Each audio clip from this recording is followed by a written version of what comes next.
Hey, everybody. Welcome back to the Autistic Voice Project. I'm Matt Lowry in Kentucky, I'm Erin Findley in Napa, California.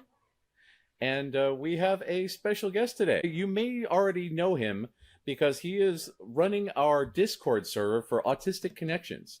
His name is Sean Coots. Hello, everyone.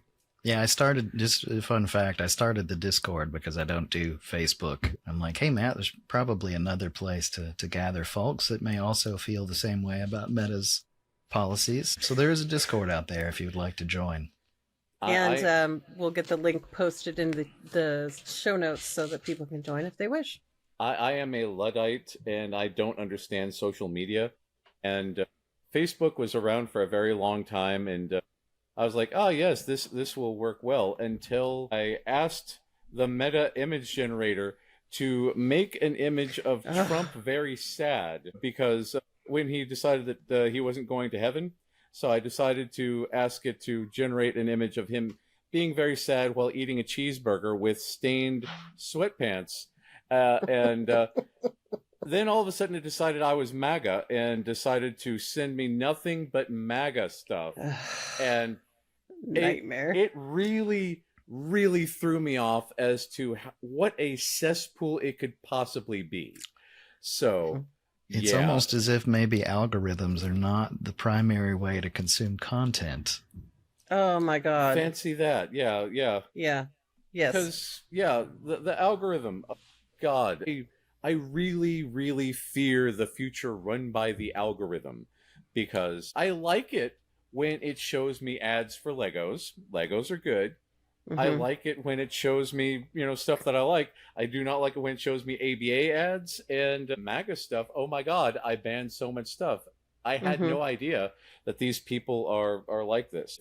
Chances are, if you're listening to this, you don't believe that Tylenol causes autism. When we were But in recording case you this, did, yeah, yeah, it That would doesn't. incorrect. yeah. It's a fascinating time we live in, and this Isn't that brings us. a curse? Like, may you live in interesting times? Yes, yes, yes, Mhm. yes. It's one of those double-sided things.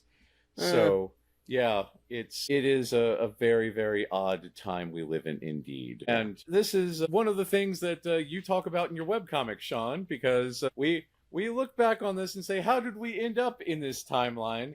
What is up with the weirdness? If we had made different decisions, because I frequently think if we had gone back to the 1980s, and if if that guy had just wanted Jodie Foster to notice him a little bit more, just a little bit more, perhaps we wouldn't have had the path that we're on today. But of course, we wouldn't have had deregulation, the Teenage Mutant Ninja Turtles on TV, and all sorts of other things.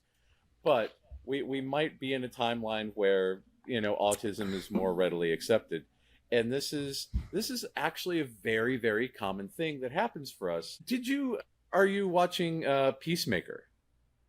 Yeah, of course. Yeah, yeah, yeah. Where you say, in this alternate timeline, but again, it seems like the alternate timeline where everything is good might be filled with Nazis.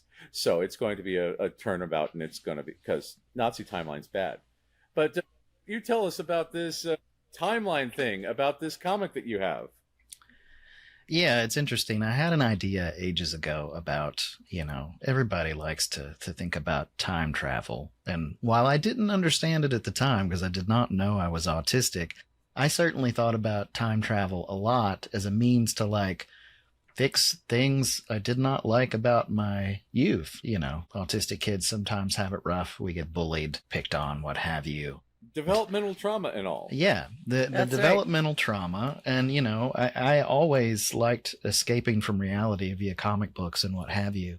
But I had an idea ages ago sitting at my computer. One of my coworkers was talking about cryptocurrency, and I thought, that's dumb. But man, I wish I had thought about getting in on that a couple of years ago. And it made me think time travel isn't really possible from a matter perspective. You probably can't have, your body in two locations at once. But what if you could send an email backwards in time? And then I just kind of took that idea and ran with it. But it sat on the shelf in my head for years. And then, lo and behold, I discover that I'm autistic much, much later in life. And I think about all the people that have told me over the years, like, oh, why do you dwell on that? Like, that was years ago. Why do you keep thinking about that? You know, don't worry so much. Lo and behold, That's easier the said than done hyper-connected for us brain. autistic people. Exactly. And so I sort of combine the idea of this email time travel thing with also, you know, the autistic experience of reliving past traumas. And so I thought about a guy maybe a little older than me, but very similar, who sends an email back in time at the recommendation of his therapist. That type of therapy where you're like, write a letter to your past self and find forgiveness. And so I tried that trick. Tried and true classic. Yeah. It centers heavily on therapy. But anyway, he sends an email back in time, this character, and then it starts to create fissions and alternate timelines. And I don't want to spoil the whole thing, but if you want to check it out, it's on the Webtoon platform for free, and it's called Future Emails, 2 words. And yeah, it's a very autistic centered story. I kind of just put myself into a position where, okay, write the whole thing, draw the whole thing, color it, and then put it out, because I know how I work. I hate deadlines. I get really excited about projects, and then I start to like show my hand, and then I'm stuck and I have to get the thing out the door. But with this one, I was just like, I'm going to take my time. I drew it all on my iPad in a program called Clip Studio. I learned a ton about like making comics. I've been a comic fan for years, but I never like sat down and drew an entire story. But I've always liked just making things a lot more than I like promoting things, which is something I was talking about with Aaron earlier. Of like, I've always felt strange about, hey, look at me, I did a thing. Like, please go read it, and my feelings are going to be hurt if you don't enjoy it. But I'm going to put it out in the world. If you like this, click that bell, smash that button, say like and subscribe, write comments. Like, subscribe, share, comment. Join the Facebook group. Join the Discord. Oh, you all have merch now. New merch? Not yet, but we're working on it. Yeah, we'll sell pens or something that has my face on it, and you I don't know, click it. Something. Maybe we need a Matt bobblehead. Yeah, because but yes, self promotion. Not good at that either. No. Yeah. So, but please continue. What Sean and I were talking about is like getting the word out. I'm happy to share, and he and I both share this experience too. Like we're both totally happy to share if we have a clear invitation. So if you love an autistic person, if you are an autistic person, if you love an autistic person and you want something from them, clear invitations really help, right? Yeah. So, hey, Matt, please tell me about X. Matt then knows I have for sure invited him, as opposed to, yeah, that sounds interesting. Because then, Matt, you're left like, goes through your mind when you're like, Matt, that thing you're really interested in, that sounds interesting. Yeah. It makes me think of, oh, they're being nice. That was a polite way to say stop talking. Yeah. Like, yes, that is very interesting. Moving on now. And yeah. Right. Well, the sensitivity and the masking that you acquire of like being the person that does the info dump about something you're passionate about, only to have people like kind of scurry. I feel like that probably inherently taught me, don't talk about yourself unless someone asks. Right. Yeah. Right. But then of course nobody asks, right? Yeah. Well, that's the thing, because if people say, what are you up to, I'm like, well, I've got this class at by the way, we've got this class at the Chicago school teaching people how to do autistic-centered therapy. But again, no one ever asks. And we're not.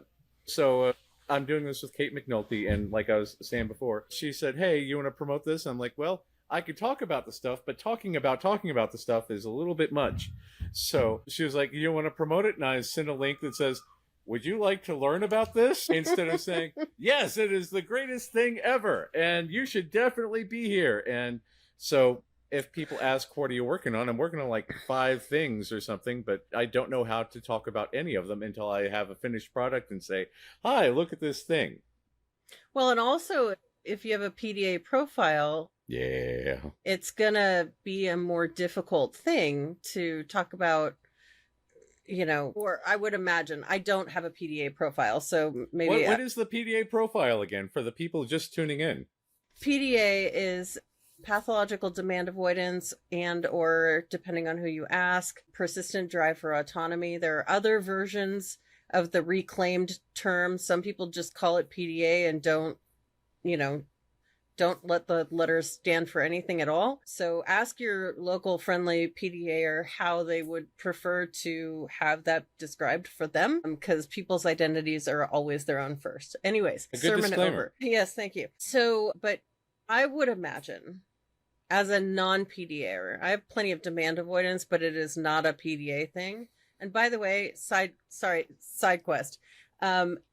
Non-PDA demand avoidance very much exists.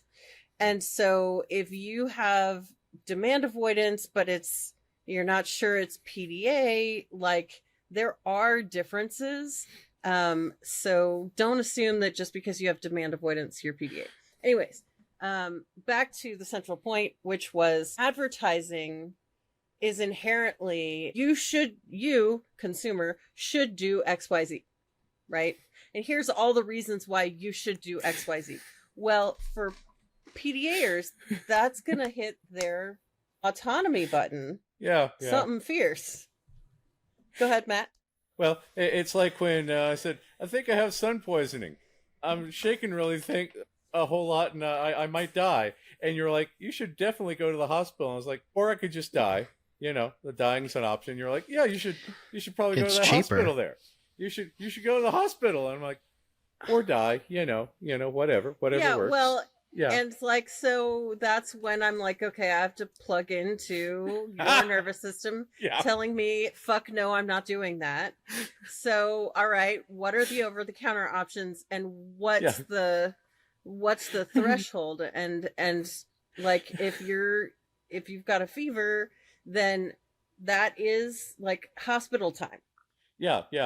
And if you don't have a fever, then there are these other things that you can do. And by the way, for all of you who are out there, PDA or not, let me just remind you that the sun will burn you if you're out for too long without sun protection, and that sunscreen is a great idea that helps keep that from happening. Also, hydration is a benefit. So for those of you who are interested in not getting sun poisoning, can I just say as ways to avoid it. It's unfair how superheroes have lied to us, and that Superman is powered by the yellow sun, but it kills us. Radioactive spider bites give Spider-Man powers, but they kill us. Gamma rays, everything that gives superpowers actually kills us. That is not fair. I will say at this point, I as a fair complected person that is prone to sunburns and skin cancer, I recently discovered, thanks to my partner who knows more about sunscreen than I do, that you can get like roll-on kind that you just kind of like, instead of like putting a bunch of goop all over you, there's just a nice like stick that you rub on your face, and that you don't feel it. Because for me, it's always been like a sensitivity issue. Like, I hate having that greasy feeling on my skin. Yeah. But this little stick, I forget the brand name, but there are a lot of alternatives now to keep you from getting cooked. Highly recommend. I really want to get one of those medieval doctor like bird masks. And, yeah, because that's SPF a million there, because no sunlight gets in at all. Might be kind of hot though. Yeah. That again, this is why I'm a cave dweller, because I'm very, very sensitive to all things. Yeah, you either get a sunburn or a heat stroke. Yeah. With that. Yeah, neither of which or are both. pleasant. Oh, yeah, it's like, man, that's a fun day. Yeah. But PDA, it's good to have people around you who keep you alive despite your own best efforts. Right. Well, and also, like, if you're a PDAer, what I've learned as someone who does not have PDA, but who has several PDA friends, is that the more they trust me, the more latitude I have for giving quasi-directive statements without, at least in the conversations, having it triggering their autonomy, because they know they can tell me to fuck off if they want to. And they also know that I'm coming from a place of care. So saying things like, hey, you can take Tylenol and ibuprofen for that, and it will help. and It's enhance the likely to autism. help. Right. Exactly. Exactly. So, anyways, circling back to self-promotion. Yes. Woo, whoop. Sean, I'm sorry, I totally digressed from where all you good. were. Yeah. Please continue. I want to hear more about your webcomic. Yeah, I've done a number of projects over the years. I think one of the things I've always combated the angst of being autistic and not realizing it was just like to throw myself into creative endeavors, largely because I grew up on comics and that was a great entry to like reading and drawing and, hero stuff. Anyway, but I've always just kind of put stuff out there for the joy of making it and have never really taken it serious in a way to make money or, like how do you get the word out? Like I put out a book of short stories a year or so ago and I didn't really promote that. It just was nice to like have it in my hands and see a printed copy. Like Cool. that was the thing that made me happy. But I'm starting to get to an age where it's like, well, it'd be cool if I'm telling a story that I think has a good message, like it might be nice for people that, are struggling with these things. Like, how would I get the word out? And I think for me, that means finding someone that is good at that is not me, that would like to participate. And so, I told Matt about the comic and he's like, come on the podcast. And that felt like a pretty easy way to spread the word. But I'm working on a new album and I don't know how to promote music in this day and age at all because I feel like it's changed quite a bit. And so for that project, I'm just going to have my drummer, who's much more extroverted, be the person that, does the promotion. So I think like if you are interested in creating, just make the thing and then, see if you can find someone to help with the promotion if that's more their speed. I feel like there's a lot of influencer people in the world these days that make a living doing that you could probably hire. But yeah, I don't know that I ever will have the gas or creative energy to, do all of the things to market stuff. Yeah, the influencing lifestyle baffles me because Same. It's one of those things of, I can talk about autism. I can talk about superheroes. I can talk about, not that, I own Superman or anything, but I could talk about this. But again, I don't know when it's appropriate versus when it's inappropriate because I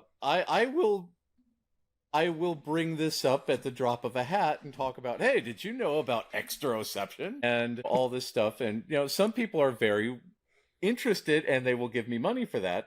Other people are like, sir, this is a Wendy's, and they don't want to hear that. And it's give me a very Frosty or difficult be to quiet. tell. Reminds me of the Hannah Gadsby special Douglas. Tell us.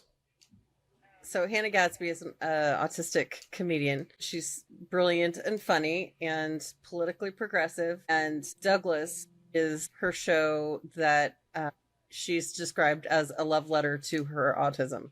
Oh, and nice. She describes, well, let's just say that she describes a conversation that she has with a stranger at the dog park about a part of the female anatomy that is not normally discussed ever. So The mind is reeling. yeah, the pouch of Douglas, if you're curious. Okay. So you can Google the pouch of Douglas and discover what it is. I do not know if trans women get pouch of Douglas's if they have bottom surgery. I don't know that. But people who are born with vaginas and uteruses have pouches of Douglas unless there's some non-standard equipment there. So anyways, it's just hilarious having that whole stream of conversation about how she gets to the pouch of Douglas conversation from, a conversation, small talk with some random stranger on the dog park, Because that's the thing. area. With a stranger and making small talk, you never God. know where you're going to go because with with the neurotypicals, they'll do the weather, they'll do the day of the week. Neurotypicals love talking about the day of the week. If you want to strike up a conversation, you say, yes, today is Monday. Boy, a case of the Mondays. If it's Tuesday, well, it's almost Wednesday. If it's Wednesday, right. It's hump day. Everybody likes to talk about hump day. If it's Thursday, it's almost Friday. If it's Friday, it's almost Saturday. If it's Saturday, Oh, I say, have yay, a it's Thursday one to Saturday. add. I have What's a that? Thursday one to add. Oh, yeah? Out here in California, there is a radio show that my dad used to listen to. I don't know if it's still on, a sports talk kind of a thing, that they would always save up their complaints for Thursday. So it was Bitter Thursday. So I can see that. now Yeah. the that joke in fits. my family is like, if you're complaining and it's not Thursday, well, it's not Thursday. It's not Bitter Thursday. So you're not allowed to complain. Not at all autistic on that one. That wouldn't work for me. Yeah. I need to complain every day. Yeah. And that's the thing, because you never know, because that's the thing with like us, you can't say, hey, did you forget to eat today? I totally forgot to eat. And then they're like, what?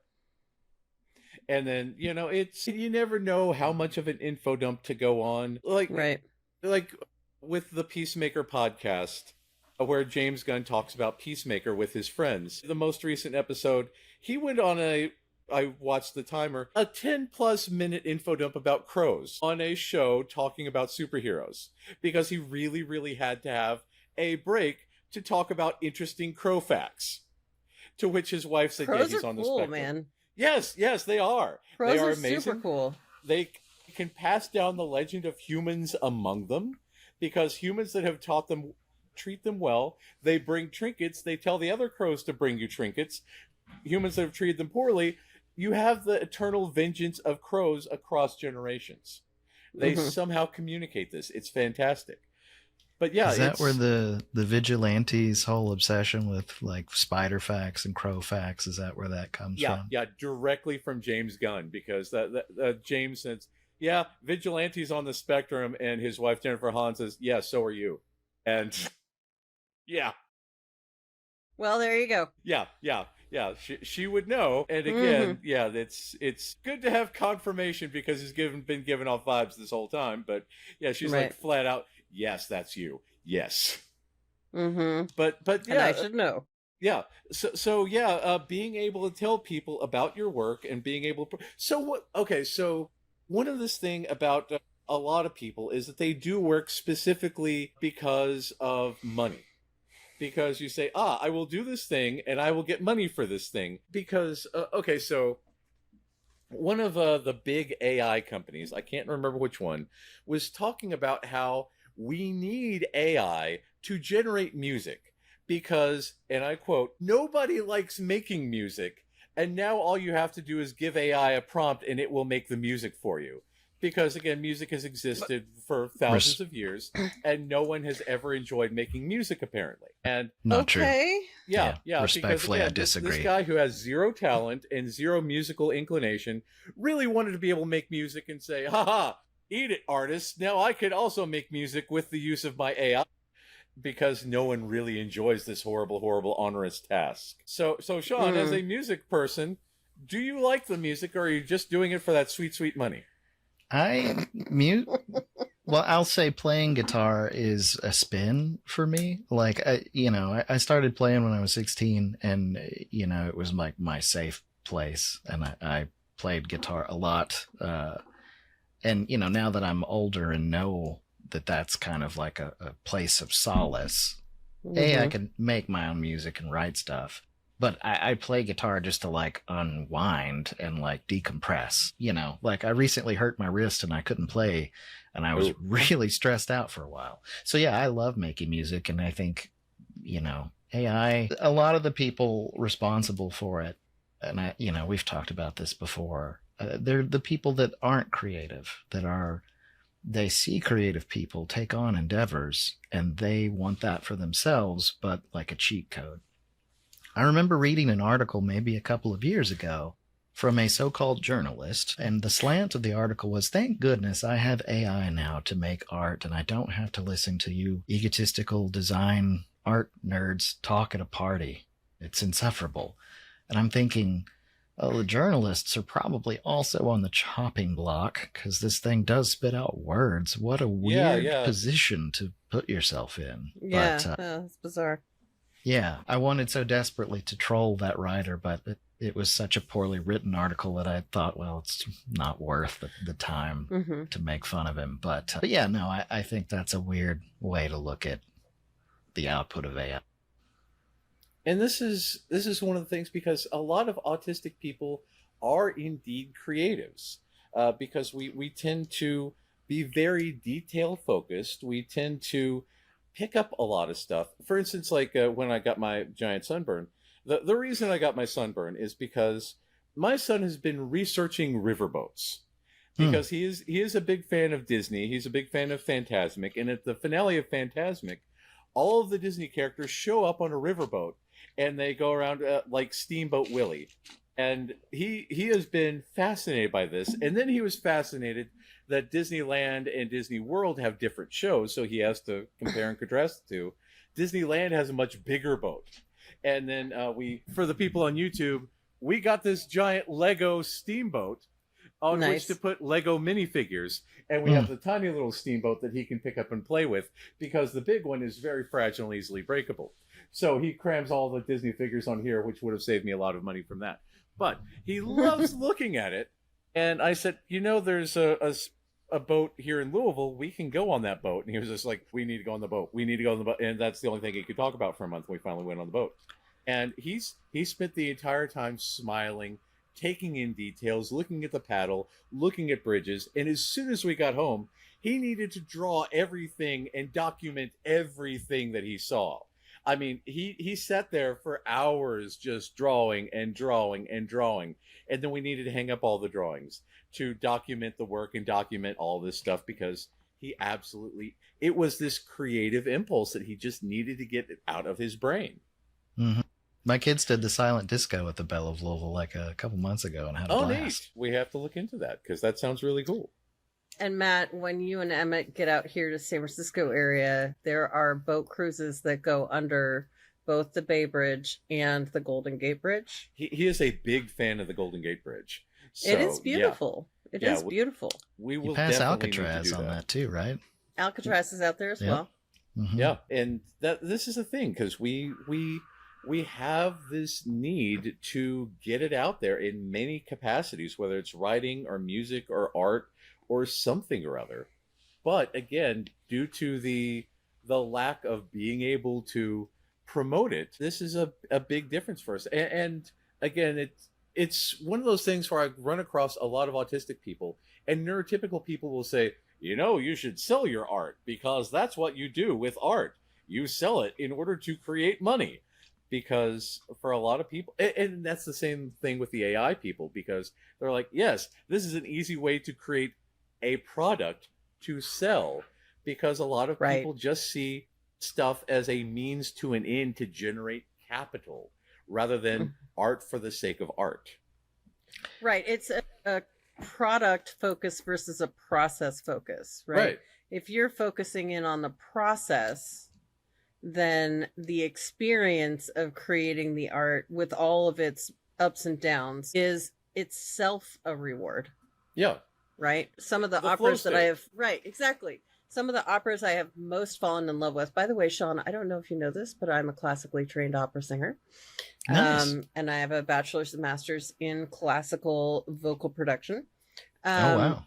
And when I was in school and doing regular opera productions, at the beginning, I would always hate the opera because I didn't know it. I didn't know this at the time, but I didn't know the opera, so I didn't hate it. Right. But by the time we put on the production, I had lived with it and massaged it and breathed it kind of literally for however long, and it had gotten into my bones. And every single one of them, even the ones that were like 20th century music that didn't make sense to me at the beginning, at the end, I loved it. Right. And it was the process of digging into it, of living with it, of collaborating with other people on it, getting the orchestra finally underneath us, right? Like all of that stuff that made it something that the process was enjoyable, and then I ended up loving the work as a result of spending so much time with it.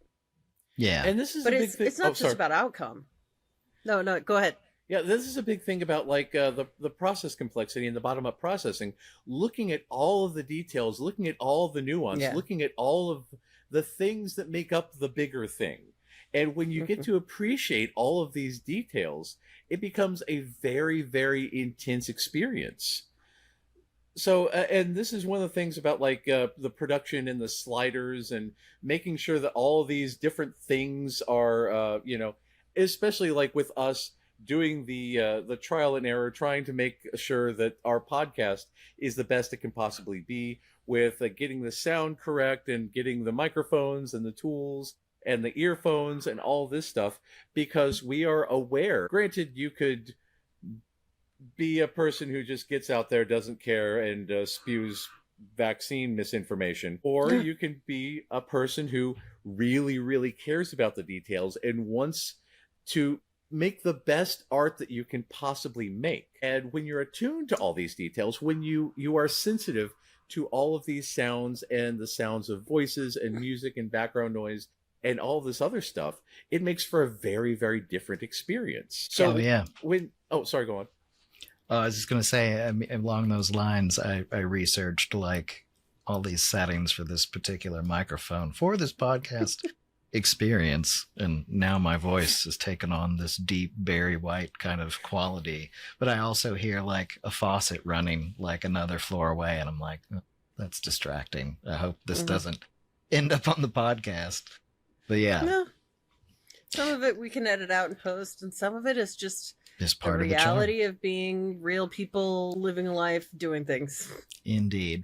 I do want to say, though, while I have always struggled with making art in order to make money, I've always wanted to kind of keep those two things separate so that the art can just be the art, and then I do a day job of whatever that maybe I'm interested, maybe I'm not. And, I've kind of kept art separate from that so that I don't feel tainted by like trying to make a living off of it. But I'll say I do think art is worth money and investment, and I certainly have artist friends that they're making a go of it, they're making a living. I have a friend out of Denver, and she does like these large murals, and like she's finally getting a lot of amazing exposure and making a living at just doing her art full time. And I think like I wish that was much more normalized in our society. Yeah, where are the patrons of the arts? Yes. Yeah, I actually, on the wall over there, that would be far too difficult to turn around and show people without knocking literally everything off this table. I collect autistic art from autistic artists. And nice. There's actually a very large group of autistic artists in Nashville. And they make some neat stuff. And we may have to ask a couple of them to join us sometime. But yeah, it's a good time. And I really, really want people to get out there and get some stuff that speaks to you, because I saw where probably what's the one that is doesn't like birth control and like stole all that art from foreign countries? I the don't store. know. Yeah, man, I can't remember. I know my son likes to go there for clocks. Man, but anyway. Hobby Lobby? Hobby Lobby, yeah, that's the one. Yeah. Yeah. They're not the best organization. Sorry. Yes. Yeah. Is Michael's any better? Maybe go to Michael's instead. Is that a better company? Hobby Lobby has been found to use AI, and it's got like pictures of chickens with like 10 toes and stuff. And it's some weird, not weird in the good way, weird in the spooky way. But if you get some good weird art, like I've got a picture of Boba Fett with a bunny, and all kind, a mural and a laser etched Hylian shield and all kinds of neat stuff, because like I like unique stuff. I want people to put some art. I really want to get one of those Godzilla inserted into a Thomas Kincaid painting, because it's beautiful. Those are good. I don't know where to get them. I see images online and they've been around for like 10 years. I really, really want that. But yeah, if anybody has suggestions, drop it into the comments, because I'm looking to buy some art. I want to support artists. I want to I want to get some Actual good human music. artists. Exactly, Mhm. human artists doing human things with Yes. presumably human hands, or or a really Mhm. talented monkey. That'd be cool. I mean, there are some elephants out there that I've seen that that. have been trained to paint, and maybe they're not the most unique, but it's pretty cool to watch an elephant paint with its trunk. Yeah. I mean, I can't do anything creative with my nose, so I'm all about it. But but that's right now. We are running out of time, so we will call it a day. But we will see you next time on the Autistic Voice Project. Thanks for having me. Thanks for being here. Absolutely. Thanks for being here. Have a good one.